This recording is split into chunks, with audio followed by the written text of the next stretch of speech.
नमस्कार, मैं हूं आपके साथ मोनिका गुप्ता और आप देख रहे हैं हर खबर। बुलेटिन की शुरुआत करेंगे खास खबरों के साथ। पूर्व राष्ट्रपति डॉक्टर एपीजे अब्दुल कलाम की पुण्यतिथि के मौके पर सीएम मनोहर लाल ने उन्हें श्रद्धांजलि दी और कहा कि भारत को परमाणु शक्ति संपन्न राष्ट्र बनाने के लिए उनका योगदान रहा है। साथ ही कहा कि उनके जीवन के उपदेश और उनकी विनम्रता लोगों के दिलों में उन्हें सदैव जिंदा रखेगी। और ये ट्वीट आप देख रहे हैं, सीएम मनोहर लाल ने एपीजे अब्दुल कलाम की पुण्यतिथि पर उनको याद किया और कहा कि देश उन्हें हमेशा याद रखेगा।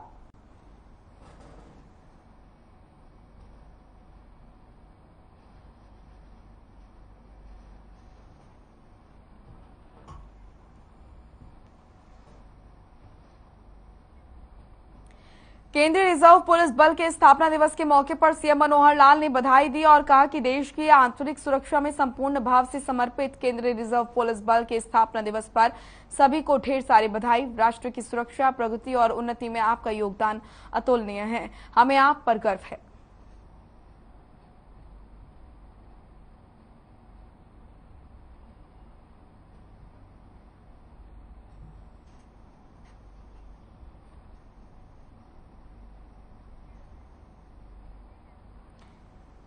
प्रदेश के स्वास्थ्य मंत्री अनिल विज ने पंचकुला में डीएनबी ओरिएंटेशन कार्यक्रम में मुख्य अतिथि के रूप में शिरकत की और उन्होंने कहा कि हरियाणा के प्रत्येक अस्पताल में जल्द ही ई लाइब्रेरी की शुरुआत की जाएगी। इस ई लाइब्रेरी के साथ मेडिकल कॉलेजों को भी जोड़ा जाएगा ताकि डीएनबी कोर्स करने वाले छात्रों को नवीनतम और विश्व स्तर की जानकारी प्राप्त हो सके। साथ ही हरियाणा में जल्द ही स्वास्थ्य को लेकर मैपिंग करवाई जाएगी। वर्तमान में प्रदेश में डीएनबी कोर्सों के लिए 76 सीटें हैं और जल्द ही इनकी संख्या को भी बढ़ाया जाएगा।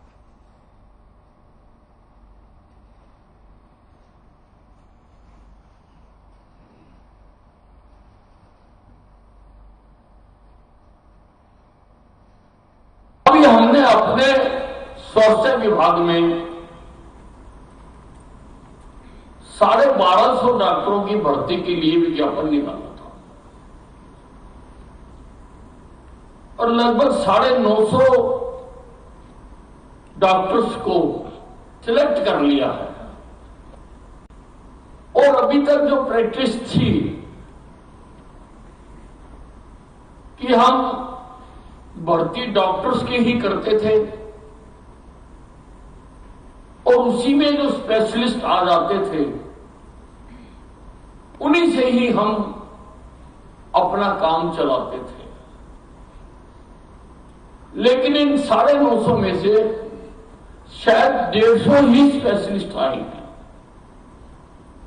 बाकी केवल एमबीबीएस है, केवल एमबीबीएस।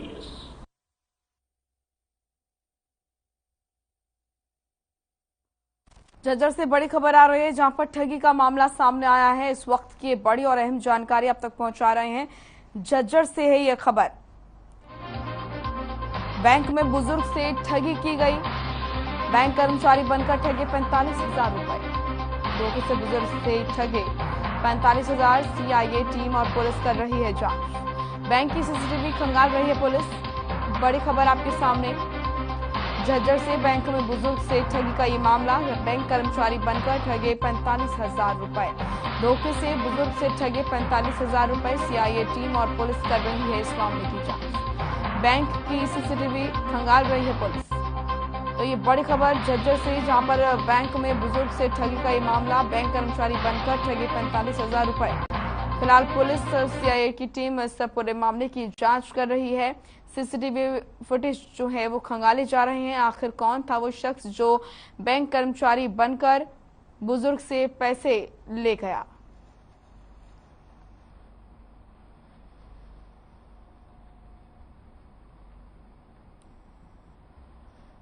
अच्छा, चोरी नहीं हुई। आज तो ले गया है पूरे धरे था। मतलब ये तो फटे नोट है, बदलवा लिया हूँ। वो बदलवाने चक्कर में तो एप्लीकेशन लिखवान खातर दे गया।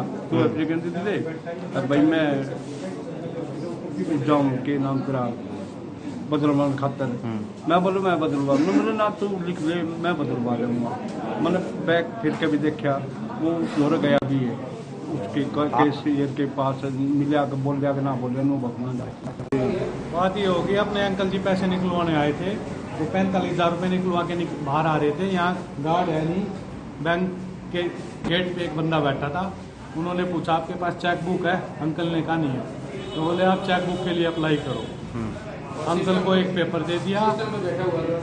यहाँ पे टेबल पे वो बंदा बैठा हुआ था, इस पे कंप्यूटर भी रखा हुआ है। अंकल को लगा कि ये बैंक का बंदा है।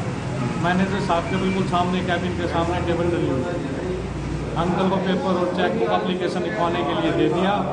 इनको बातों में लगा के उनके पैसे हाथ में से लिए हैं। 40,000 रुपये 200 के थे और 5,000 500 के। उसके बाद बोला गया कि ये आपके पैसे फटे हुए मैं बदलवा देता हूँ। इसके बाद वो पैसे बदलवाने का झांसा दे के अंदर चले गए। अंकल एप्लीकेशन लिखने में लग गए और थोड़ी देर में इधर उधर बातों में लगा के वो बैंक से बाहर निकल गए।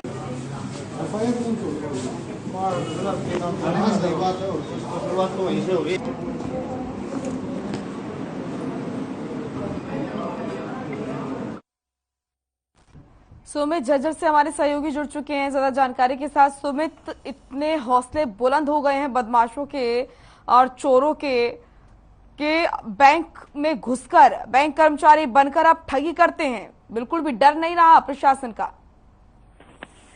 देखिए, आपको बता दें कि आज सुबह जो है पीड़ित व्यक्ति हजारी लाल झज्जर के गांव झज्जर के सिलानी गेट का रहने वाला है और उसने बताया कि सुबह वह आज पंजाब नेशनल बैंक में अपने घर के खर्च के लिए पैसे निकलवाने गया था।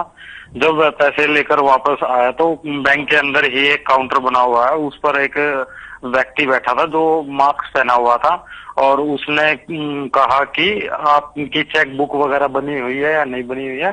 तो उसने पीड़ित व्यक्ति हजारी लाल ने मना कर दिया कि मेरी कोई चेक बुक नहीं बनी हुई है।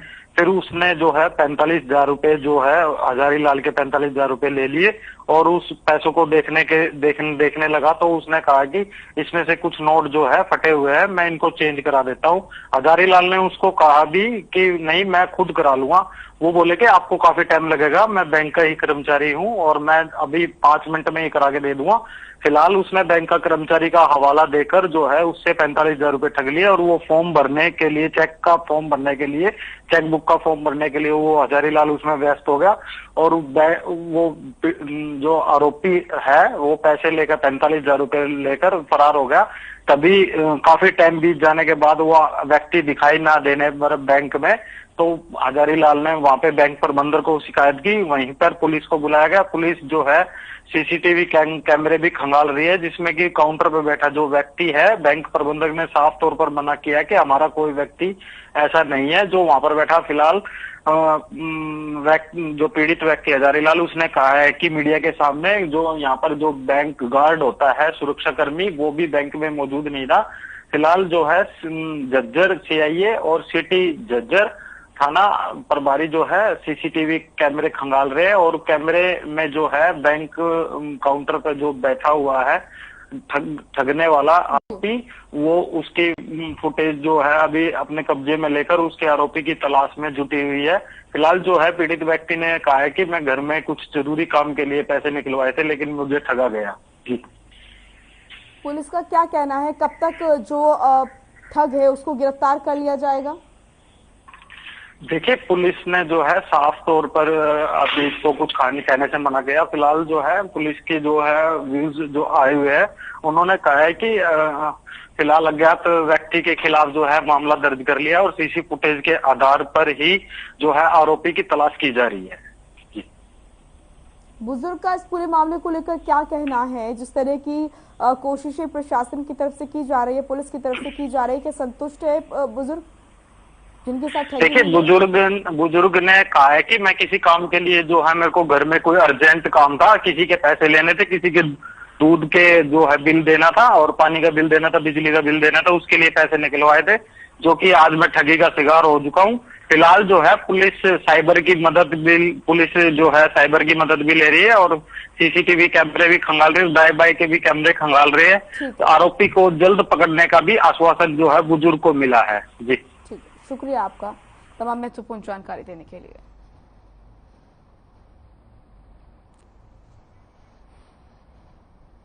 देश की राजधानी में मंकी पॉक्स का मामला सामने आया है। गुरुग्राम स्वास्थ्य विभाग भी अब इसको लेकर सतर्क हो गया है। हालांकि गुरुग्राम में अभी तक कोई मामला सामने नहीं आया, लेकिन इसके बावजूद प्रशासन ने मंकी पॉक्स बीमारी से निपटने की सभी तैयारियां शुरू कर दी हैं। इसी के तहत गुरुग्राम के सेक्टर 10 में नागरिक हॉस्पिटल में अलग से वार्ड बनाने के निर्देश दिए गए हैं और साइबर सिटी के सभी हॉस्पिटल्स को गाइडलाइन भी जारी कर दिए गए हैं कि अगर किसी भी मरीज में इस बीमारी के कोई लक्षण मिलते हैं तो पहले जांच करें और पुणे लेबोरेटरी से रिपोर्ट आने के बाद ही पुष्टि की जाए।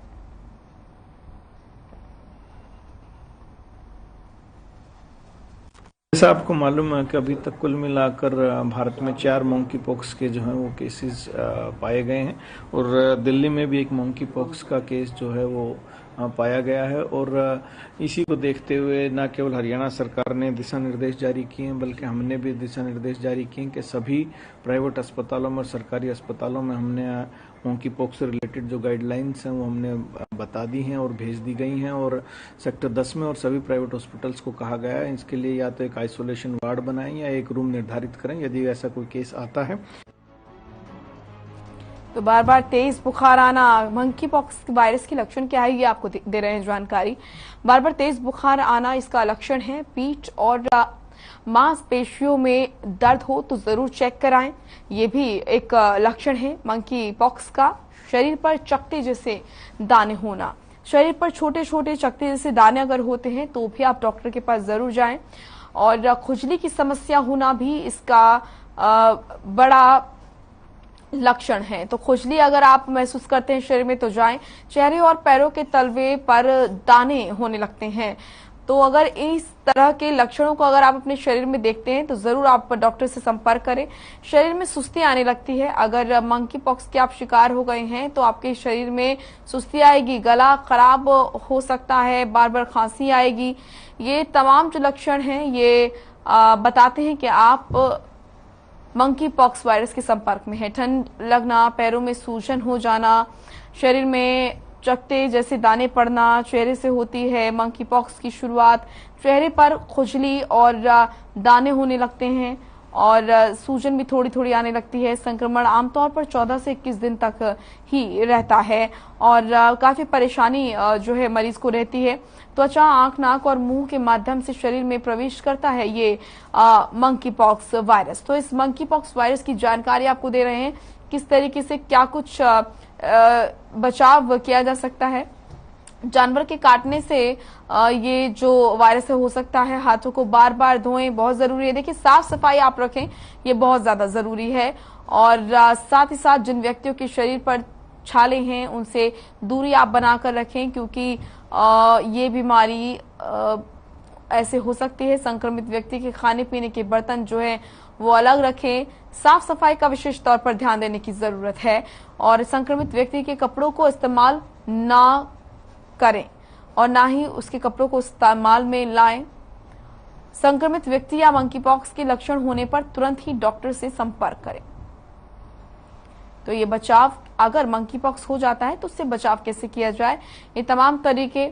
अगर आप अपने शरीर में परिवर्तन देखते हैं, पैरों में सूजन, हाथों में चकते पड़ना, शरीर में छोटे छोटे चकते जैसे दाने पड़ना, खुजली और साथ ही साथ थकान अगर आप महसूस कर रहे हैं, शरीर में मांसपेशियों में दर्द आप महसूस कर रहे हैं, तो आप जो है मंकी पॉक्स वायरस के संपर्क में हो सकते हैं।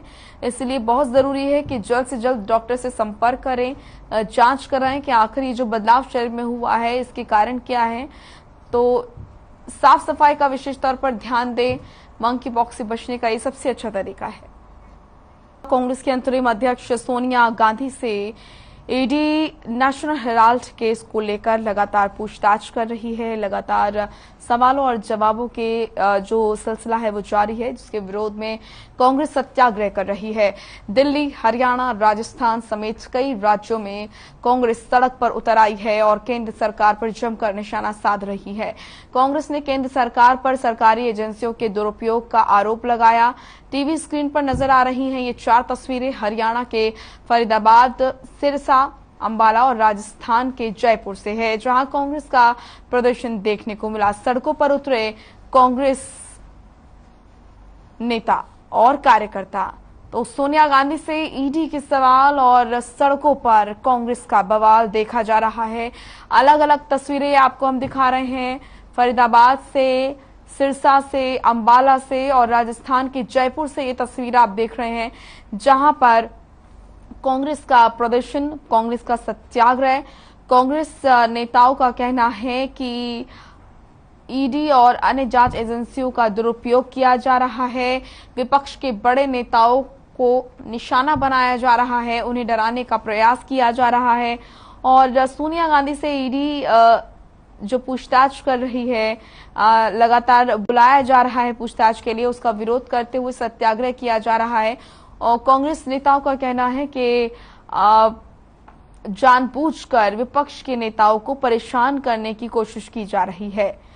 तो सोनिया गांधी से ईडी सवाल कर रही है, तो वहीं सड़कों पर कांग्रेस के नेता बवाल कर रहे हैं। ये तस्वीरें आप देखिए, सड़कों पर कांग्रेस के नेता बड़ी संख्या में।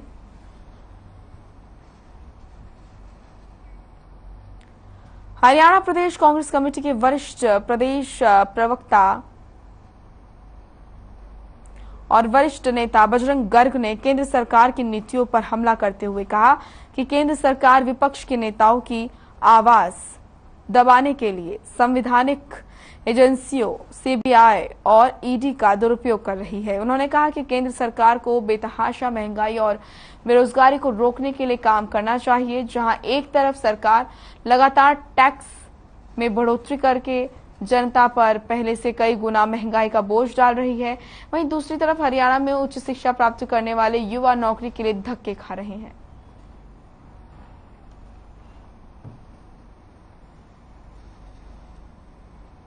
आज देश और प्रदेश के अंदर बेहताशा महंगाई और बेरोजगारी, यहां तक कि खराब कानून व्यवस्था का मुख्य मुद्दा है, क्योंकि आज महंगाई इतनी ज्यादा बढ़ चुकी है। हर खाद्य वस्तु, जरूरत का सामान, आटा और चीनी तक महंगा हो चुका है। और यहां तक कि बेरोजगारी, करोड़ों लोग देश के अंदर युवा साथी बेरोजगार घूम रहे हैं, लाखों लोग हरियाणा के अंदर बेरोजगार घूम रहे हैं। मगर केंद्र सरकार इन मुद्दों पर अब जनता का ध्यान भटकाने के लिए इन्होंने एक नई सिस्टम बनाया है, विपक्ष की आवाज दबाने के लिए। और सरकारी संवैधानिक जो एजेंसियां हैं, जैसे सीबीआई है, ईडी है, उसका दुरुपयोग करके विपक्षी नेताओं की आवाज दबाने के अंदर केंद्र सरकार लगी हुई है। रेवाड़ी शहर के रेलवे स्टेशन पर न सिर्फ बद इंतजामी का आलम है, बल्कि रेलवे कर्मचारियों की मनमानी के चलते स्टेशन पर दी गई सुविधाएं सफेद हाथी साबित हो रही है। ऐसा एक मामला सोमवार की रात देखने को मिला, जब स्टेशन पर वेटिंग रूम की टॉयलेट में ताला लगा दिया गया। वहीं दिल्ली की एक महिला यात्री ने जब टॉयलेट की चाबी मांगी तो उसके साथ धक्का मुक्की और अभद्रता की गई। महिला का आरोप है कि चाबी मांगने के लिए वो सुपरिटेंडेंट कार्यालय में पहुंची तो कर्मचारी ने कहा कि महिलाएं टॉयलेट को गंदा कर देती हैं और चाबी देने से इनकार कर दिया। महिला ने बताया कि वो मीडिया कर्मी है और उसकी तबीयत खराब है, तो वहां मौजूद कर्मचारी ने उसके साथ बदसलूकी की और महिला ने मामले की शिकायत जीआरपी थाने में दी। जीआरपी थाना प्रभारी भूपेंद्र सिंह पुलिस बल के साथ मौके पर पहुंचे तो टॉयलेट पर ताला लगा मिला, जिसके बाद पीड़ित महिला की शिकायत पर जीआरपी ने स्टेशन मास्टर विनय और राम अवतार के खिलाफ केस दर्ज कर लिया है। किसी महिला को अर्जेंसी में वॉशरूम जाना था और वहां पर ताले लगाए गए हैं, तो ताला खुलवाने के लिए उस महिला ने जो है चाबी की जो है डिमांड करी, चाबी ताला खुलवाने के लिए कहा गया, तो यहाँ के जो स्टेशन मास्टर है उन्होंने उनके साथ बदतमीजी भी की है। तो इस तरीके की जो हरकतें हैं, ये जो हमारा प्रशासन, जो यहाँ के अधिकारी हैं, उन्हें किसी तरीके से शोभा नहीं देती है। सर, ये एक महिला आई थी हमारे पास, जिसने अपनी लिखित में दरखास्त दी थी अपने स्टेशन मास्टर राम अवतार और स्टेशन मास्टर अपने विनय शर्मा, दोनों के खिलाफ दी थी। भाई इन लोगों ने मुझे जो है, मैं टॉयलेट के लिए गई थी, तो चाबी टॉयलेट पर लॉक लगा हुआ था, तो मैंने इनसे टॉयलेट की चाबी मांगी। जो इन लोगों ने टॉयलेट की चाबी देने की बजाय मेरे साथ धक्का मुक्की की, बदतमीजी की, मुझे बेइज्जत किया और जान से मारने की धमकी दी। खबर यमुनानगर से है, जहां बाड़ी माजरा इलाके में पानी निकासी को लेकर लोगों को लंबे समय से दिक्कतों का सामना करना पड़ रहा है। आपको बता दें कि सड़क के बीचों बीच पानी भरने से कई हादसे होते हैं। इतना ही नहीं, बच्चों को स्कूल आने जाने में भी काफी परेशानियों का सामना करना पड़ता है। वहीं नगर निगम और प्रशासनिक अधिकारियों को बार बार शिकायतें देने के बाद भी इस समस्या का कोई समाधान नहीं हो रहा है, जिसके बाद बुधवार को लोगों ने नगर निगम के मेयर मदन चौहान का रास्ता रुकवाकर उनको घेरा और उनके खिलाफ नारेबाजी की। इस बीच निगम मेयर ने मौके पर निगम के अधिकारियों को बुलाया और इस समस्या के समाधान के निर्देश दिए गए। लोगों का कहना है कि अगर जल्द ही समस्या का समाधान नहीं हुआ और पानी निकासी का प्रबंधन यहां पर नहीं किया गया तो वो फिर से जाम लगाएंगे। दिनों में यहाँ पानी कटवा जाता है। जब एक हमारी अमृत योजना आई, बड़ी महत्वाकांक्षी कि किसी भी गली में सीवरेज की और पानी की समस्या न रहे। जब ये गलियाँ खुदी हैं तो उस टाइम ये गलियाँ खुदने में पानी की पड़ी है तो दिक्कत अब स्वाभाविक जाने वाले और बरसात में परेशानी होती है। अभी हम सारा ये नाले सफाई करा रहे हैं और इस सड़क के लिए हमने 78 लाख रुपए का PNR को पैसे दे दिए हैं। इसका टेंडर विदिन 10 डेज या 15 डेज लगने वाला है और मुझे उम्मीद है 2-3 महीने के 4 महीने के अंदर सड़क बहुत बेहतरीन सड़क बनेगी। जाम इसलिए लगा रहे हैं, इस पानी के लिए बच्चे रोज गिर रहे हैं, स्कूल के वापस जा रहे हैं घर। दो आदमी रोज गिरते हैं, रोड डेली। वो गटर बने हुए हैं, गटर किस लिए बना है? बंदा गिरने के लिए बना हुआ है। तो यहाँ पर मेयर मदन चौहान जी भी पहुंचे, उन्होंने क्या आश्वासन दिया? कुछ नहीं कहा है, वैसे चले गए।